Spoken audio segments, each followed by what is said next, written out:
तर शेतीशी संबंधित त्याच्यामध्ये प्रत्येक प्रक्रिया धारकापासून ते ट्रेडिंग करणाऱ्या माणसापर्यंत प्रत्येकाला अत्यंत उपयोगी असलेला हा सब्जेक्ट आहे. तर ह्या विषयावर मला 4 शब्द बोलायची किंवा माझं प्रेझेंटेशन करायची संधी दिली त्याबद्दल कृषी खात्याचे आणि या सर्व मान्यवरांचे मी आभार मानतो आणि या विषयाला सुरुवात करतो. थोडंसं अगदी थोडक्यात सांगतो. हा विषय एवढा मोठा आहे पण आपल्या उपलब्ध वेळेत जेवढा ठळकपणे तुम्हाला सांगता येतील आणि हा जो कन्सेप्ट किंवा ही जी संकल्पना आहे ती जरी तुमच्यापर्यंत आज जर पोहोचली तर तुम्हाला ती संकल्पना प्रत्यक्षात आणण्याच्या दृष्टीने तुम्ही पावलं टाकाल. एवढा यदि हेतू साध्य झाला तरी आपण भरपूर मिळवलं असं म्हणू शकतो. थोडं अगदी कृषी क्षेत्राविषयी की आपण पाहिलं असेल की भारत हा काही वर्षापूर्वी 1970-80 सालापर्यंत अगदी आपण कृषी क्षेत्रात बऱ्यापैकी परावलंबी होतो. म्हणजे आपल्याकडे बऱ्याच गोष्टींची टंचाई होती. परंतु 70 मध्ये आलेली जे काही हरित क्रांती झाली, जी हरित क्रांती झाली त्याच्यानंतर आपल्याकडे काही अन्नधान्याचं उत्पादन वाढायला लागलं, पाण्याचा उपलब्धता वाढली आणि नंतर जे काय एकंदर सुरू झालं शेतीमध्ये प्रगती, त्या प्रगतीचा असा परिणाम झाला की 2002 किंवा 2004-05 पर्यंत आपण शेतीमध्ये बऱ्याच प्रमाणात स्वयंपूर्णता साध्य केली आणि ती स्वयंपूर्णता साध्य करताना आपण अजूनही आपल्याला माहिती की तेलबिया किंवा खाद्यतेल या क्षेत्रात अजूनही आपल्याकडे आयात निर्भरता आहे प्रचंड प्रमाणात. तसेच कडधान्य याच्यातही आपल्याकडे बऱ्यापैकी अजूनही आयात निर्भरता आहे. तर ही 2 क्षेत्र सोडली तर आपण बऱ्याच गोष्टी आपण गरजेपेक्षा जास्त पिकवतो. म्हणजे आपण ज्याला सरप्लस म्हणतो की आपल्याकडे बऱ्याच धान्य आज अतिरिक्त पिकवलं जातं. म्हणजे स्वयंपूर्णतेकडे आपण आलोय, अतिरिक्त धान्य पुरवठा आपल्या देशातून होतोय. अशा पद्धतीत आल्यावर आपल्याला कुठे लक्ष दिलं पाहिजे की आपल्याकडे निर्माण होणारं जे धान्य आहे त्या धान्याचं विकेल कसं किंवा मार्केटिंग ह्या गोष्टीचं महत्त्व वाढलेलं आहे आणि त्याच्यावर काम होण्याची गरज आहे. परंतु अजूनही आपल्याकडे FPO स्तरावर, शेतकरी स्तरावर असो किंवा ज्या काही कल्याणकारी योजना किंवा ज्या शेतीच्या योजना आहेत या सर्वच ठिकाणी किंवा केंद्र सरकारचं जे बजेट होतं त्या बजेट असो सर्वच ठिकाणी आपल्याकडे अजून जास्त पैशाचं ॲलोकेशन जे आहे किंवा ज्याच्यावर भर दिला जातो तो प्रोडक्शन. म्हणजे अजूनही आपल्याकडे शेतीचं अतिरिक्त उत्पादन झाल्यावर देखील आपल्याकडे धोरण करते अजूनही आपल्याकडे प्रोडक्शनवर जास्त भर दिला जातो आणि त्याच्यासाठी भरपूर पैसा संशोधन खर्च केला जातो. हे कुठेतरी बदलण्याची गरज आहे आणि ही जी संसाधनं आहेत ती मार्केटिंगवर झाली पाहिजेत. आज आपल्या देशातल्या शेतकऱ्याला शेती कशी करायची किंवा उत्पादन कसं करायचं हे शिकवण्याची फारशी गरज राहिली असं मला वाटत नाही. म्हणजे अर्थात उत्पादकता वाढ ही कंटिन्युअस प्रोसेस आहे तरीही आज आपल्याकडे भरपूर पिकत आहे. फक्त ते विकेल कसं, म्हणजे ते विकेल अधिक पिकवलेलं विकायचं कसं यापेक्षाही काय विकेल हे आगाऊ ओळखून तेच पिकवायचं आणि तेवढंच पिकवायचं. हे जर आपण केलं तर शेती पुढचे जवळजवळ अर्ध्या समस्या ह्या आपण सहज टाळू शकतो. माझा जो विषय आहे तो किंमत जोखीम व्यवस्थापन. तर हा किंमत जोखीम व्यवस्थापन हा असंच गोष्ट आहे की तुम्हाला प्री प्रोडक्शन किंवा तुम्हाला इनपुट मॅनेजमेंट म्हणतो आपण. शेतीचे महत्त्वाचे 2 भाग म्हणजे एक इनपुट मॅनेजमेंट, एक आउटपुट मॅनेजमेंट. म्हणजे एक तुमचं काढणीपूर्व जे ज्या गोष्टी होतात त्या सर्व तर त्या आपल्याकडे सगळ्यांना थोड्या प्रमाणात चांगल्यापैकी प्रगत प्रमाणात माहिती आहे त्यामुळे आपण उत्पादन काढू शकतो. प्रश्न येतो काढणी पश्चात. मग काढणी पश्चात म्हणजे मार्केटिंग हे जर करायचं असेल तर आज आपल्याकडे प्रचलित व्यवस्थेत एकच गोष्ट आहे चालू ती म्हणजे बाजार समिती. आता बाजार समिती म्हणजे हजर बाजार. ह्या बाजार समितीवर आधारित हजर बाजार हा एकच बाजार आपल्याकडे प्रामुख्याने चालतो. त्या बाजारात काय चालतो हा आपला आजचा विषय नाही पण ते तुम्हाला सर्वांना माहिती आहे.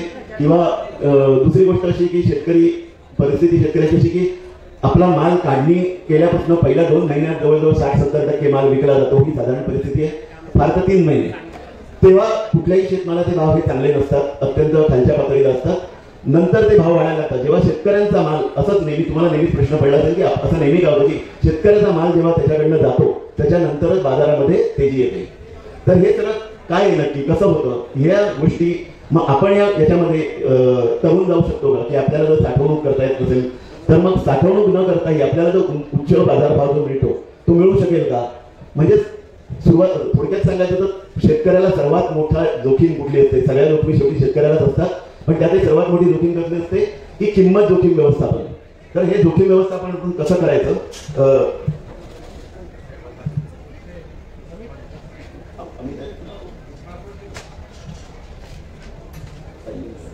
तर ते तुम्हाला मी एक प्रेझेंटेशन छोटं दाखवतो आणि मुळात दिसतंय ना ठीक आहे.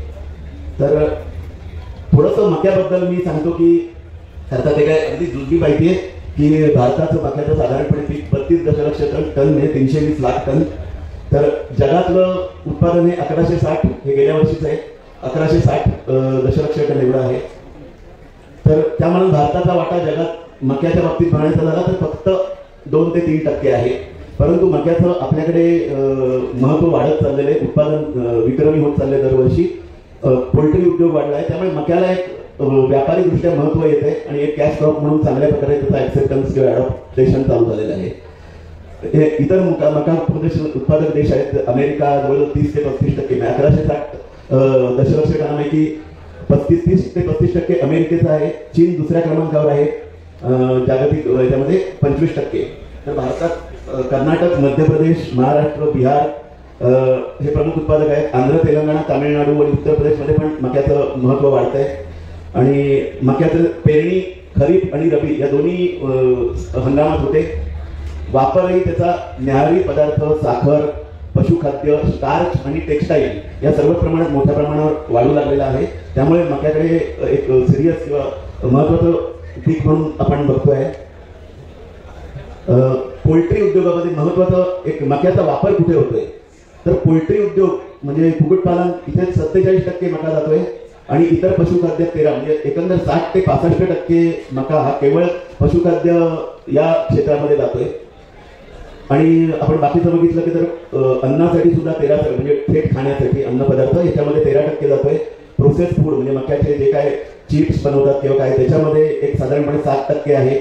म्हणजे मक्याचं केवळ तुम्हाला महत्व लक्षात यावं एवढ्यासाठी आहे, म्हणजे थोडीशी माहिती दिली आहे.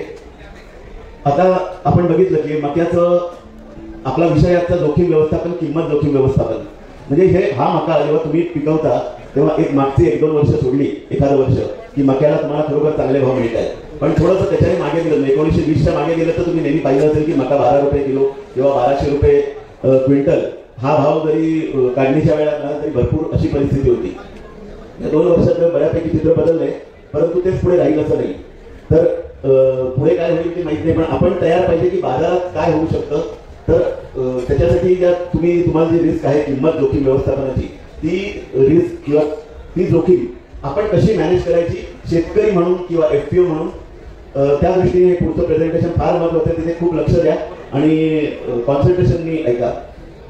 मुळात जोखीम व्यवस्थापन का करावे आणि जोखीम व्यवस्थापन कसे करावे हेच मुख्य प्रश्न आहे आणि ते कुणी करावे.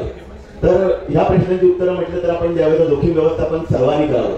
शेतकरी म्हणून तुमचे सर्वात जास्त जोखीम असते, पण तुमच्या एवढीच जोखीम किंबहुना आर्थिकदृष्ट्या सर्वात जास्त जोखीम असते ती प्रक्रियाधारक असते. पण तुमच्याकडनं एकदा प्रक्रियाधारकांनी मका घेतला आणि त्याच्यानंतर जर किमती पडल्या तर त्याचं होणारं नुकसान फार प्रचंड असतं. म्हणजे फायनान्शियल किंवा आर्थिक जोखीम ही कदाचित शेतकऱ्यांपेक्षा जास्त व्यापारी घेत असतात, त्यामुळे त्यांनाही असते. त्याच्यानंतर जे ट्रेडर्स असतात, म्हणजे इकडनं घ्यायचं तिकडे विकायचं, ह्या ट्रेडर्सही स्टॉकिस्ट असतात, जे एक्सपोर्टर असतात, निर्यात करणारे, या सर्वांनाच त्यांनी घेतलेला मक्याची किंमत आणि ते तिथे दुसरीकडे विकतात किंवा एक्सपोर्ट करतात, ह्या भावात त्यांच्या विरुद्ध गेला जर भाव तर त्यांना होणारं नुकसान एवढं मोठं असतं की ते बिझनेसमधून बाहेर पडतात, ते दिवाळखोर होऊ शकतात. त्यामुळे त्यांनाही हे जोखीम व्यवस्थापन असतं.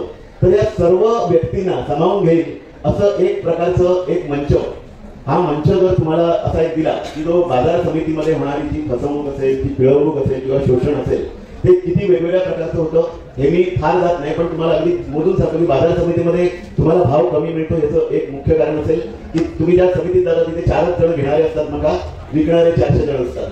त्यामुळे जे इकॉनॉमिक्सचं प्रिन्सिपल आहे अर्थशास्त्र, त्याप्रमाणे सप्लाय एवढा आणि घेणारे 4 जण, घेणारे संघटित असतात व्यापारी, त्यामुळे त्यांनी ठरवलेला भाव असतात, त्याच्या व्यतिरिक्त जास्त तुम्हाला देणार नाही. म्हणजे एक तर भाव कमी, त्याच्यानंतर काटा, तुमचा वजन काटा, या वजनामध्ये 3-4 किलो जरी मारलं तरी 4% तुमच्या किमतीतनं कमी होतात. त्याच्यानंतर बाजार समितीत माझ्यापेक्षा तुम्हाला जास्त आहे, कारण मी काय बांधावरचा शेतकरी किंवा त्याच्याशी मला संबंध नाही, पण जे तुमच्याकडनं झालेली माहिती आहे ती मला माहिती आहे की तुम्ही जेव्हा बाजार समितीत विकता तेव्हा तुम्हाला मिळालेल्या किमतीमधनं 6-7% अजून कमी केले जातात. म्हणजे हमाली असेल, पॅकिंगचे चार्जेस असेल, गोणी असतील आणि ट्रान्सपोर्टेशन किंवा बाजार समितीची फी वगैरे, म्हणजे 7% तिथे कमी होतात. 3-4% वजनामध्ये मारलेले असतील तर वजन म्हणजे 10% दिसतो तो भाव मुळात कमी, त्याच्यात 7-8% किंवा 10% अजून कमी, म्हणजे तुमच्या हातात प्रत्यक्ष भाव कमी येतो. मग ही जी अकार्यक्षम मार्केट आहे, हे अकार्यक्षम जी प्रणाली आहे, त्याला एक पर्यायी बाजारपेठ आहे तर ती पर्यायी बाजारपेठ आली की आपोआप त्यांच्यामध्ये कॉम्पिटिशन लागते आणि कॉम्पिटिशन आली की स्पर्धात्मकता आली की जास्त भाव तुम्हाला मिळणं सहज शक्य होतं. अगदी दुर्दिन मी तुम्हाला सांगत होतो. तर ही पर्यायी बाजार व्यवस्था म्हणजे कुठली आहे, तर ही पर्यायी बाजार व्यवस्था आपण वायदे बाजार या स्वरूपात उभी केलेली आहे. वायदे बाजार म्हणजे दुसरं काही नाही, पण तुमच्या हजर बाजाराला एक अत्यंत प्रभावी आणि नियंत्रित केलेली, ज्याच्यावर कंट्रोल आहे आणि पारदर्शी अशी, म्हणजे तिथे होणारा प्रत्येक व्यवहार तुम्हाला पारदर्शी असतो. हे सगळं आणि हे तुम्ही तुमच्या डोळ्याने, तुमच्या हाताने, तुमच्या मोबाईलवर सहजपणे, जेवढ्या व्हॉट्सअपवर तुम्ही सहजपणे वावरत असताना, वागत असता, तेवढ्याच सहजपणे तुम्ही आपल्या व्हॉट्सअपवर ॲपमधनं हा कमॉडिटीचे वायदे बाजाराचे व्यवहार करू शकता. तर हे समांतर जी बाजार व्यवस्था वायदे बाजाराची आहे, ती वायदे बाजाराची व्यवस्था याच्यामधूनच आपल्याला जोखीम व्यवस्थापन सहज शक्य होतं. ते कसं होतं ते या पुढच्या ह्याच्यामध्ये सांगतो.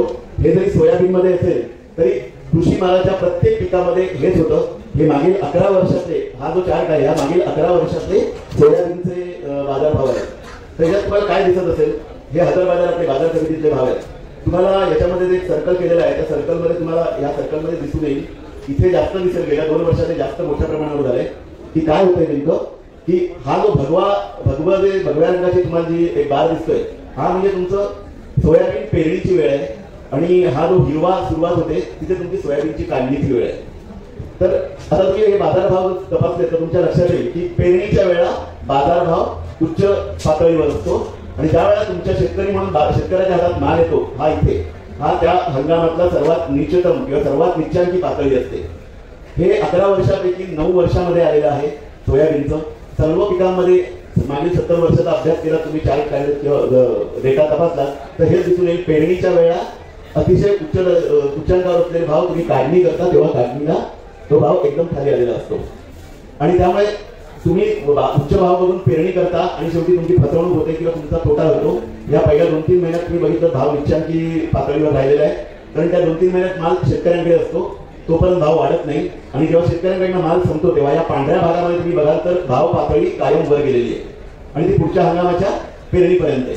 मग या काळात व्यापारी असतात आणि त्या काळात नफा थोडी जास्त होते, नफे मिळवण्याची प्रक्रिया ही त्या काळात होते. तर आता अशी जी परिस्थिती आहे, या परिस्थितीमध्ये तुम्हाला आज बाजार समितीत तुम्ही पेरलेला मका किंवा पेरलेलं सोयाबीन तुम्ही लगेच बाजार समितीत जाऊन विकू शकता का? नाही, कारण तुमच्याकडे मालच हातात नाहीये. माल येणार आहे तुमच्या हातात 4 महिन्यांनी, पण मग हे बाजार समितीत नाही विकू शकता. मग तुम्हाला अशी जर सोय दिली की तुम्ही पेरल्यावर किंवा पेरण्यापूर्वी तुम्ही ठरवलं की माझं 5 एकरामध्ये बाबा सोयाबीन किंवा मकाच पेरणार आहे, हाच मका मी उद्या पेरण्यापूर्वीच विकून टाकतो, माझं बाबा 100 क्विंटल उत्पादन येणार आहे, निदान 50 क्विंटल मी आजच विकून टाकू, आजचा जो भाव आहे तो बांधून टाकतो. हे शक्य आहे का? असं होऊ शकतं का?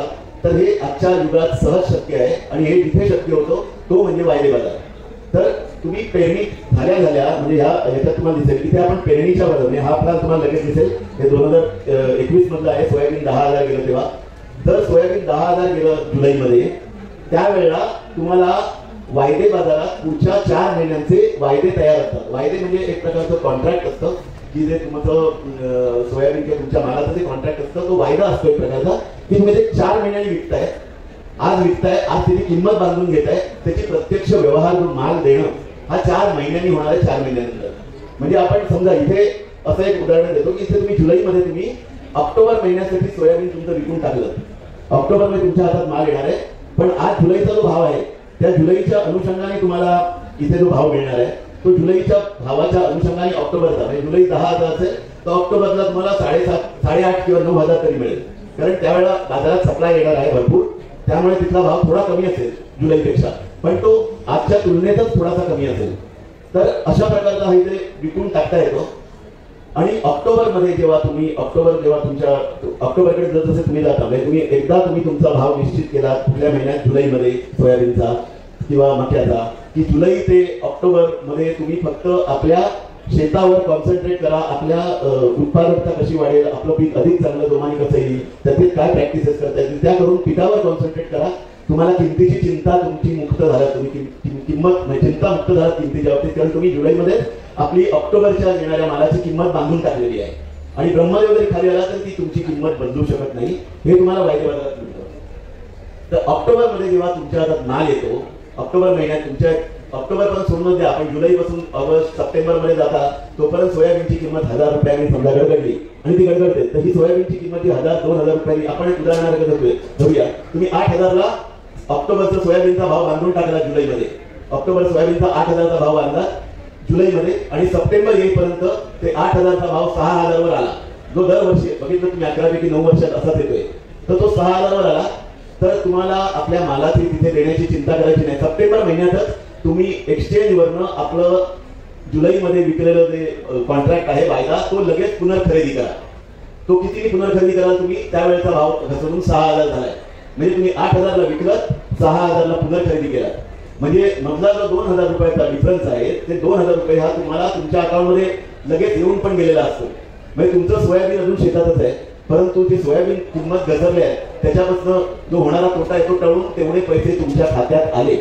आता तुम्ही एक्सचेंजवरनं बाहेर पडलात, कमॉडिटी एक्सचेंजवरनं वायद्यातनं तुम्ही बाहेर पडलात. कारण तुम्ही विकला होता तेव्हा तुमचा वायद्याशी संबंध बाकी होता, कारण तुमचा अजून व्यवहार पुरा झाला नाही. पण तोच तुम्ही विकलेला वायदा पुनर्खरेदी केला, हे सगळं कागदावर आहे. पुनर्खरेदी केला की एक्सचेंजशी संबंध सुटला. तुम्ही 8,000नी विकलं, 6,000नी परत खरेदी केलं. त्यामुळे तुम्हाला 2,000 रुपयाचा फायदा तुमच्या बँक अकाउंटमध्ये येऊन पण गेला. त्यामुळे त्याच्यानंतर ऑक्टोबरमध्ये सोयाबीन तुम्ही काढणी करा आणि तुमच्या जवळच्या बाजार समितीत त्यावेळेस शाळेमध्ये जाऊन विका.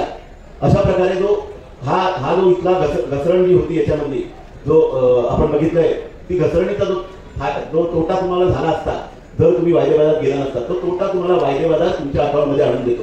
यासाठी हा वायदे बाजार. आता तो कसा चालतो याची तुम्हाला पुढे थोडीशी, जे सोयाबीनमध्ये तेच थोड्याफार प्रकारे मक्यामध्ये आहे. हे मक्याचा चार्ट आहे. त्याच्यात कुठलंही तुम्ही प्रॉडक्ट घाला, याच्यामध्ये तुम्ही कापूस घाला, सोयाबीन घाला, तूर घाला, हे असे चार्ट साधारण कमी जास्त प्रमाणात असेच असतात. त्यामुळे आपण हा चार्ट सोडून देऊ. आता मी म्हटलं तो वायदा म्हणजे आपण म्हणतो त्याला की फ्युचर्स मार्केट किंवा फ्युचर्स हा वायदाच आहे प्रकारचा. तर हे फ्युचर्स मार्केट आहे आपण म्हणतो. वायदे बाजारात तुम्हाला 2 प्रकारचे साधनं मिळतात, एक फ्युचर्स आणि एक ऑप्शन. तर फ्युचर्स आणि ऑप्शन या दोन्हीचं मी तुम्हाला अगदी शॉर्ट मध्ये सांगतो कसं चालतं. दोन्हीचे फायदे, दोन्हीचे तोटे. तोटे म्हणण्यापेक्षा एकात फायदा आहे, दुसऱ्यात अधिक फायदा आहे. तर तो आधी आपण नुसता फायदा कशात आहे तो फ्युचर्सचा बघूया. तर फ्युचर्स म्हणजे वायद्यामधलं एक कॉन्ट्रॅक्ट, सोयाबीनचं एक 10 टनाचं किंवा 5 टनाचं कॉन्ट्रॅक्ट, सोयाबीनचं कॉन्ट्रॅक्ट. एक लक्षात ठेवा, वायद्यामध्ये तुम्ही 1 टन किंवा 2 क्विंटल 5 क्विंटल विकू शकत नाही. तिथे एक ठराविक 5 टन असं मार्केट लॉट असतो. तर तेही आपण स्लाइडमध्ये सांगू मक्याचे काय, त्याच्यावरून तुम्हाला अंदाज येईल. तर हे फ्युचर्स कॉन्ट्रॅक्ट जे असतं, ते फ्युचर्स कॉन्ट्रॅक्टमध्ये तुम्ही कसं विकायचं, तर मक्याचं जोखीम व्यवस्थापन हेजिंग कसं करायचं. आता आपण मक्याकडे जातोय, तुम्ही त्याच्यात मक्याऐवजी सोयाबीन धरलं तरी काही फरक नाही पडत. प्रॉडक्ट कुठल्याला नाही, सगळ्या प्रॉडक्ट नाही असंच चालतं. तर कमॉडिटी एक्सचेंज, मगाशी ते नाव घेतलं NCDEX, national commodity and derivative exchange, हे भारतातलं सर्वात मोठं कृषी वायदे असलेलं कमॉडिटी एक्सचेंज आहे. आधीच मी सांगतो, दुर्दैवानी वायदेबंदी काही प्रॉडक्ट्स मध्ये आहे, त्याच्यात मका नाहीये मात्र सोयाबीन आहे. पण हे वायदेबंदी कधी ना कधी उठणार आहे. तुम्ही हे शिकून वायदेबंदी उठण्यापूर्वी तयार राहिलात, हे जर शिकून घेतलं आणि त्याच्यात वायदे चालू आहेत त्यात वायदे व्यवहार करू शकता. सरकीची पेंड जी तुम्हाला सर्वांना लागते, सरकीच्या पेंड्याचे वायदे मोठ्या प्रमाणात होतात. सगळ्याचे वायदे असेच चालतात. पण तुम्हाला हे समजावं म्हणून हे उदाहरण मी सांगतोय की कमॉडिटी एक्सचेंज जे NCDEX वर आहे त्याच्यावर मक्याचं एक कॉन्ट्रॅक्ट आहे. त्याचं समजा आपण मका धरतोय, आता रबी हंगामाचं एक उदाहरण दिलंय की तुम्ही आता मक्याची पेरणी झालेली आहे समजा ऑक्टोबर महिन्यामध्ये. तर ऑक्टोबर महिन्यामध्ये तुम्ही त्या NCDEX या कमॉडिटी एक्सचेंजवर गेला तर तुम्हाला असे 4, 5, 6 कॉन्ट्रॅक्ट दिसतात की जानेवारी वायदा, फ्युचर्स म्हणजेच वायदा. तर जानेवारी वायदा 2,400 भाव आहे, फेब्रुवारी 2,425 आहे, मार्चचा भाव 2,450 आहे. कारण हे सीझन जसा खरीपाच्या मक्याचा संपेल तसा. समजा रबीचा मका आहे तो एप्रिलपासून येणार आहे, तेव्हा सप्लाय वाढणार आहे बाजारात, त्यामुळे त्याचा भाव किंचित कमी आहे. पण आजही तुम्ही जर आत्ता पेरलेल्या मक्याचा कमीत कमी भाव हा असं नाहीये, हे तुम्हाला उदाहरण समजावण्यासाठी आहे. तर एप्रिल फ्युचर्स आज 2,200 भावाला चालू आहे. म्हणजे हा मका एप्रिलमध्ये तुम्हाला त्या कमॉडिटी एक्सचेंजवर माणसाला जो घेईल त्याला विकायचा आहे. त्याचा भाव आज 2,200 आहे. हा पेरणी झाला तुमचा किंवा आज तुम्ही एप्रिल फ्युचर्सचं कॉन्ट्रॅक्ट विकून टाकलं 2,200, तुमचा भाव 2,200 हा लॉक झालेला आहे. हा भाव निश्चित झालेली आहे. मी म्हटलं मग त्याप्रमाणे की ब्रह्मदेव जरी खाली आला तरी 2,200 पेक्षा कमी भाव तुम्हाला मिळू शकत नाही. असा तसंच बघितलं तुम्ही मेचा भाव 2,175, कारण मे मध्ये अजून सप्लाय वाढणार आहे म्हणून मेचा भाव कमी झालाय. त्याच्यानंतर एप्रिलसाठी तुम्ही 2,200 प्रति क्विंटल भाव जो विकला आहे ही तुम्हाला भाव गॅरंटी झालेली आहे, किमतीची गॅरंटी झाली आहे. आता जानेवारी ते मार्च या काळात तुम्हाला किमतीची चिंता करायची नाहीये. तुमच्या पिकाच्या वाढीवर तुम्ही लक्ष केंद्रित करायला मोकळे आहात. तिथून उत्पादकता कशी वाढेल, आपलं पीक इतरांपेक्षा चांगलं कसं असेल कारण तुम्हाला माहिती आहे जेवढा दर्जा चांगला मालाचा तेवढी किंमत अधिक मिळू शकते. आणि 2200 जरी विकलं असेल तुम्ही तरी त्याच्यावर एक 50 रुपये तुम्हाला जास्त अजूनही एक्सचेंज कडे मिळू शकतात जर तुमचा माल तिथे जो दर्जा ठरवलेला आहे त्या दर्जापेक्षा चांगला झाला तर. त्यामुळे म्हटलं की आपण आपल्या पिकाच्या वाढीवर लक्ष केंद्रित करायला मोकळे. जेव्हा हळूहळू तुमचा एप्रिल महिन्यामध्ये कॉन्ट्रॅक्ट वायदा जो आहे तो एप्रिलमध्ये समाप्ती आहे. त्यामुळे जसं एप्रिलकडे तुम्ही जाल जानेवारी नंतर 2200 विकलाय, आता जसं दिवस जातील तसे आपण किंमत कमी कमी होत जाईल. आणि एप्रिल महिना जसा जवळ येईल एप्रिलच्या 20 तारखेला तुमचं हे वायदा एक्सपायरी होत असते. पण एप्रिलच्या सुरुवातीला तुम्ही एकदम बघायचं मार्केट कधी बघायचं एप्रिलच्या सुरुवातीला जास्त करून किंवा त्याच्याही आधी तुम्ही मार्केट एकदा तुम्ही विकलं की तुमच्या बाजारावर नजर आपोआप राहणार. आणि हल्ली तर प्रत्येक जण दररोज रात्री झोपण्यापूर्वी आपलं निदान कमीत कमी व्हॉट्सअपवर बाजारभाव बघतो. तर समजा असं झालं कधी मी एप्रिल मधले कुठल्याही कालावधीत मधल्या जर एप्रिल कॉन्ट्रॅक्ट 1800 पर्यंत घसरलं म्हणजे तुम्ही 2200 ला विकलेलं कॉन्ट्रॅक्ट जर तसे भाव खाली येतात तसं ते खाली आलं आणि जर 1800 पर्यंत घसरलं हे उदाहरण दिलं ते 1900 असेल किंवा 1700 असेल तर तुमची 2200 ची विक्री किंमत त्याच्यातनं हे 1800 गेले तर 400 रुपयाच्या फायद्यावर तुम्ही बसलेले असता त्या क्षणी. आणि तुम्ही आपला एक्सचेंजवर विकलेलं कॉन्ट्रॅक्ट तसंच असतं तरीही ते 400 रुपये तुमच्या अकाउंटमध्ये दररोजच्या दररोज आलेले असतात. असं नाहीये की तुम्ही परत घेतल्यावर येणार किंवा तुम्ही डिलिव्हरी दिल्यावर जी किंमत घसरण होईल या जो फरक आहे हा तुमचा दर दिवसाला जेवढी घसरेल किंमत तेवढी तुमच्या अकाउंटमध्ये जमा होत असते. तर याला एक मार्क टू मार्केट असे म्हणजे मी इंग्लिश शब्द टाळतोय तुम्हाला समजेल असं उदाहरण दिलंय. अशा वेळेला जर तुम्हाला वाटलं की या 400 रुपयाचा फायदा मी समाधानी आहे मला याच्यापेक्षा जास्त भाव नको आहे आणि 1800 हा बॉटम आहे किंवा निश्चित तुम्ही लगेच एक्सचेंज वरनं आपलं ते कॉन्ट्रॅक्ट असेल 2200 ला विकलेले ते 1800 रुपयाला पुन्हा खरेदी करून टाकावं. म्हणजे तुमचा 400 रुपये तुमच्या अकाउंट मध्ये आलं. जर तुमचा मका जेव्हा तुमच्याकडे काढणी करून येईल तेव्हा तुम्ही जवळच्या बाजार समितीत जाऊन विकावा. एक्सचेंज एक लक्षात घ्या इथे मला सांगायचं हेच होतं की जर एक्सचेंजवर तुम्हाला मका विकलेला असेल तरी तिथे डिलिव्हरी देण्याची गरज नसते. डिलिव्हरी कॉन्ट्रॅक्टच्या समाप्तीला वायदा समाप्तीला येते त्याच्या अगोदर तुम्ही एक्सचेंजवरनं आपलं कॉन्ट्रॅक्ट विकलेलं कॉन्ट्रॅक्ट पुन्हा खरेदी केली तर एक्सचेंजची तुमचा संबंध संपला. डिलिव्हरी एक्सचेंजवर करायची नाहीये तिथला फक्त फायदा घ्यायचा आहे. डिलिव्हरी तुमच्या जवळच्या बाजार समितीत द्यायची आहे कारण हा एक्सचेंज किंवा कमॉडिटी एक्सचेंज हे प्लॅटफॉर्म एनसीडे हा डिलिव्हरीसाठी नाहीये परंतु डिलिव्हरी देण्याची तिथे सोय आहे. तर अशा प्रकारे तुमचं फ्युचर्स हे जे मी म्हटलं फ्युचरच्या वायद्यातनं अशा प्रकारे तुम्हाला फायदा मिळून जातो. आता वरील उदाहरणामध्ये तुम्हाला कॅपिटल कुठे लागतं हे सगळं करण्यासाठी तुम्हाला एक मार्जिन एक्सचेंजला द्यावं लागतं. ते साधारणपणे 10% असतं. 10% कशाला तर 2200 रुपयाचा वायदा आहे तो 100 क्विंटलचा वायदा आहे म्हणजे 2,20,000चं एक कॉन्ट्रॅक्ट आहे त्याचे 10% म्हणजे 22,000 रुपये एवढं मार्जिन तुम्हाला एक्सचेंजकडे कायम ठेवावं लागतं. ते तुमचं असतं तुम्हाला नंतर मिळतं. वायद्यातनं जेव्हा तुम्ही बाहेर पडता तेव्हा हे मार्जिन मिळतं आणि त्याच्यात जर फायदा लागला तर तुमचा दररोजच्या दररोज तुम्हाला मिळून जातं मार्जिन शेवटी मिळतं. हा झाला फ्युचरचा वायदा. मला माहिती आहे एवढं सगळं कायम लक्षात राहणार नाही पण संकल्पना समजून घ्या. अधिकचं ट्रेनिंग आपण नंतर देऊ तुम्हाला. आता दुसरं जे आलंय ते याच्याहून फायदा देणारा एक ऑप्शन आहे.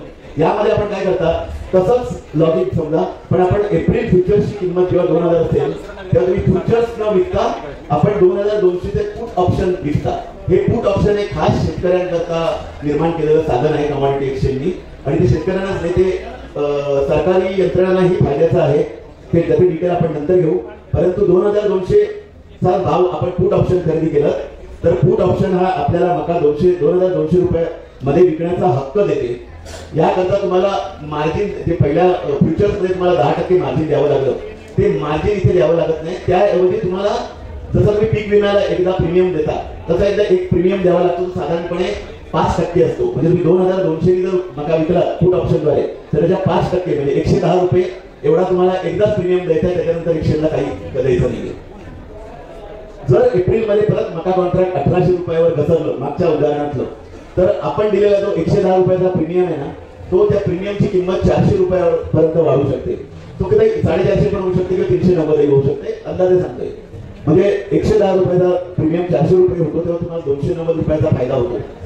बरोबर 290 रुपयात तुम्ही तुमचं कॉन्ट्रॅक्टचं हे पुट ऑप्शन तिथे ते खरेदी केलं असतं ते विकलं की 290 रुपयाचा हा फायदा तुम्हाला प्रति क्विंटल म्हणजे 29,000 रुपये तुम्हाला आपल्या कॉन्ट्रॅक्टचा फायदा तुमच्या अकाउंटमध्ये मिळून जातो. म्हणजे जर मका 2,200 रुपयावर 2,500 रुपयावर गेला तर आपल्याला दुसरा याचा फायदा असा आहे ना तुम्हाला मगाच्या ज्या उदाहरणामध्ये 2200 फ्युचर्स मध्ये जेव्हा तुम्ही घेता तेव्हा 2200 रुपयाचा मका जर तुमच्याकडे काढणी होते तेव्हा काहीतरी बाजारात घडलेल्या घटनामुळे 2500 ला गेला तर हे अधिकचे भाव आहे हा तुम्हाला मिळत नाही, कारण तुम्ही 2200 ला निश्चित केलेला भाव होता तेवढाच तुम्हाला मिळणार, पण खाली आलेला संपूर्ण तुम्हाला फायदा मिळणार, पण वरती गेलेला तुम्हाला फायदा नाही मिळणार. ऑप्शनचा फायदा हा आहे की 2200चा भाव 2500 रुपयावर गेला, हे ते आपण दुसरा इथे एक पॉईंट म्हटलाय बघा की 2200 वर 2500 रुपयावर मका गेला तर आपल्याला हा एक्सचेंजवर विकण्याची सक्ती नाहीये. तुम्हाला 110 रुपयाच्या प्रीमियमची किंमत शून्य होऊन जाईल एक्सचेंजवर, परंतु हे 300 अतिरिक्त रुपये तुम्हाला बाजार समितीतून मिळतील. तुमचा मका बाजार समितीत विकायचा, एक्सचेंजवर विकायचा नाही, म्हणजे तुम्हाला 110 रुपयाचा तोटा होईल पण तिकडे 300 रुपयाचा अधिकचा फायदा होईल. म्हणजे याच्यामध्ये ऑप्शनमुळे गेल्यामुळे तुम्हाला फ्युचर्स पेक्षा फायदा काय मिळतो की वरची पण प्राइस अधिक झाली तर तो बेनिफिट तुम्हाला मिळतो. थोडक्यात सांगतो शेतकऱ्यांनी आता जे सांगितलं ते अगदी थोडक्यात सांगतो की शेतकऱ्याने फ्युचर्स वायदे व्यवहार कसा करावा, पेरणीच्या वेळी काढणीच्या महिन्यातील फ्युचरद्वारे विक्री किंमत निश्चित करणे, वायदा समाप्तीपूर्वी किंमत घसरल्यास शेतकऱ्याला निश्चित आपण केलेली किंमत गॅरंटी असते, मार्जिन रुपी भांडवलाची आवश्यकता शेतकऱ्याला असते ती उत्पादनाच्या एकत्रित म्हणजे कॉन्ट्रॅक्ट 5 लाखाचं असेल तर त्याच्या साधारणपणे 10% मार्जिन आणि 5% अधिक आपण एक्स्ट्रा ठेवतो. ते कशाला मी आता सांगत नाही कारण ते तांत्रिक आहे मागतं, पण 15% हे 15% तुम्हाला एकंदर मालाच्या भांडवल लागतं हे फ्युचर्समध्ये. परंतु ऑप्शनद्वारे तुम्ही पुट ऑप्शनद्वारे वायदे व्यवहार केला तर तुम्ही पेरणीच्या वेळी पुट ऑप्शन खरेदी करून आपली किंमत निश्चित करून ठेवता. इथे मार्जिन द्यावे लागत नाही, परंतु पीक विम्याप्रमाणे एक छोटा प्रीमियम द्यावा लागतो. वायदा समाप्तीपूर्वी जर किंमत घसरली तर शेतकऱ्याला निश्चित केलेली किंमत प्रीमियम वाढीमधून मिळून जाते आणि बाजारभाव निश्चित केलेल्या किमतीहून अधिक वाढल्यास ही सर्वात मोठा फायदा ऑप्शनचा की जर बाजारभाव निश्चित केलेल्या किमतीहून अधिक झाला तर शेतकऱ्याला आपला माल एक्सचेंज ऐवजी स्थानिक बाजारात अधिक भावात विकण्याचा अधिकार मिळालेला असतो, त्यामुळे तो फायदा त्याला मिळू शकतो.